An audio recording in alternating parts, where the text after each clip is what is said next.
Brother Steve Ulmer will now discuss a fourth dangerous heart condition, in want of heart.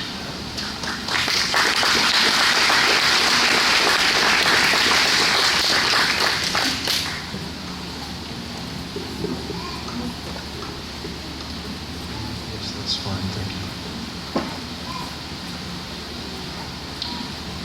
Imagine living without a heart. Well, actually, in 2008, there was a patient that lived without her heart for 118 days. 2 artificial pumps kept her blood flowing. Of course, to keep living, she needed a transplant. A far more dangerous condition overtakes people, though, every day, a condition of the heart that is mentioned at Proverbs chapter 7, verse 7. Please turn there and let's identify this serious heart condition. Proverbs chapter 7, verse 7.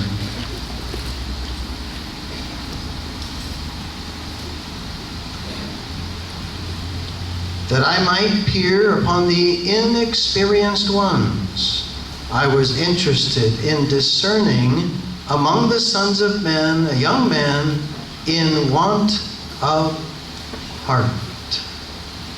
In want of heart. That expression is referred to nearly 20 times in the Bible. Now, just how serious a condition is it? Just turn a page over to chapter 10 and verse 21. The very lips of the righteous one keep pasturing many, but for want of heart the foolish themselves keep dying. Yes, this condition can be deadly. But just what does it mean, in want of heart? Well, just turn a couple other pages over to chapter 15 and let's consider a contrast or an opposite. Chapter 15, verse 21. Foolishness is a rejoicing to one who is in want of heart, but the man of discernment is one who goes straight ahead.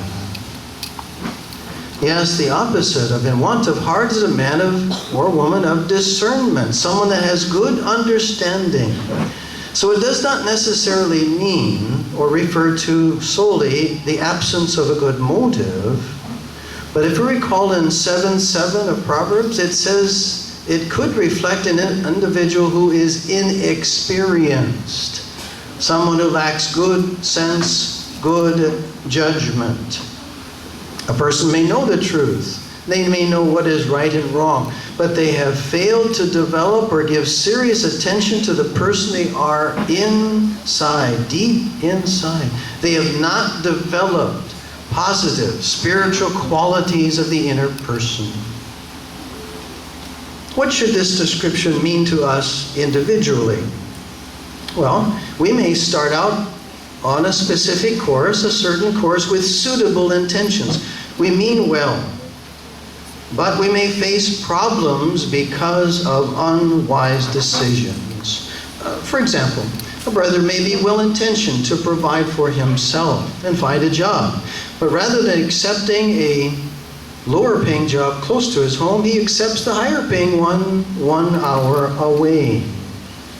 Of course, he soon finds the bus system's not so reliable, so he decides to go in debt by buying a car. Of course, now the pay is lower, so overtime comes and he accepts the overtime. But this then cuts into his meeting attendance. 2 hours on the road every day cuts into his personal study and even his ministry. Where is this person headed? Yes, they may start out with good intentions, but they may face dangerous consequences because of making unwise decisions along the way. They're in want of heart. However, with the help of God's Word, the Bible, we can carefully consider what will be the results of my thinking, of my decisions. If I think this way and act this way, where is it going to take me? What will be the results? Will I please Jehovah? Will I be left with a good conscience? Will it protect me? Or will the results actually be harmful to me spiritually and maybe even physically? A person in want of heart does not think things through. They do not honestly consider the possible consequences of the decisions and the actions they take. What could happen if we fail to give attention to such inner development? Let us consider two contrasting examples, and the first one is a young girl in want of heart. Now, send. I hope Brad doesn't misunderstand.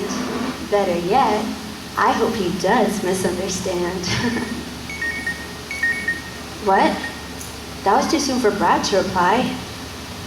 Oh, a text from Mike. Well, let's see what Mike has on his mind.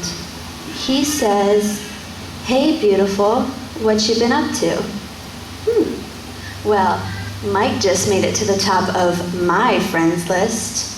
Let's see, how can I reply? Hey, boyfriend. Wait, I better make boyfriend 2 words, that way he doesn't get the wrong idea. Hey, boyfriend. I'm up to anything you are. Send. I can't believe he called me beautiful. He knew just what I needed to hear. Is this girl showing good judgment, or is she flirting with disaster? Let us now observe how she might demonstrate that she is acquiring heart, that is, developing her inner qualities to please Jehovah.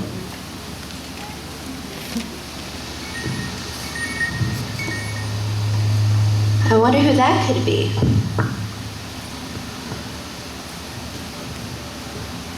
Mike. I wonder what Michael has on his mind. He says, "Hey, beautiful, what you been up to?" Beautiful. Wait, I hardly know this boy, and he's calling me beautiful? That's flirting, and I don't play that game. Does he think I'm that desperate for attention? But how can I reply? You know what? Maybe the best reply is no reply at all. Options, delete, yes, done.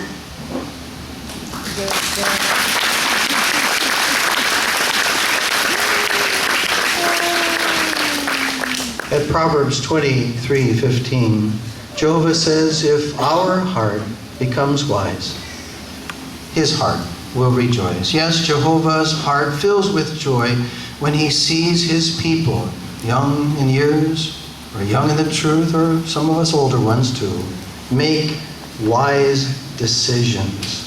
He that is acquiring heart is loving his own soul, Proverbs 19:8 says. So how can we acquire heart? We need to give serious attention to what we are deep inside by meditating on the knowledge of God and his ways. When Jehovah's thinking becomes our thinking, we will think clearly and act wisely. Acquiring heart will help us to mold our desires and our affections, our emotions, and our goals to harmonize with what is God's will. When pleasing Jehovah becomes the focal point of the decisions that we make, that will be evidence we are acquiring heart.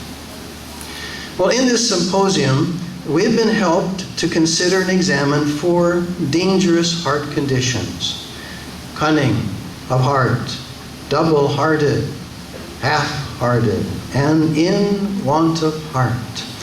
Is there any of these conditions? Is a hint of any of these in you? Do not ignore the symptoms.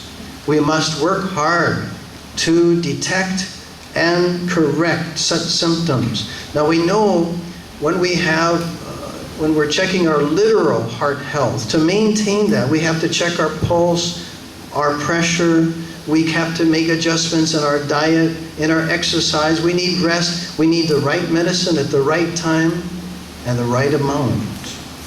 So we must be determined to put forth strenuous effort to examine our figurative heart and make whatever adjustments are needed so as to acquire heart. And the rewards, well, we will be happier, our relationship with Jehovah will be healthier, and our heart will help us to look way into the future, into the everlasting happiness, the everlasting life Jehovah promises. May we say with the psalmist at Psalm 119, 112, I have inclined my heart to do your regulations, to time indefinite, down to the last.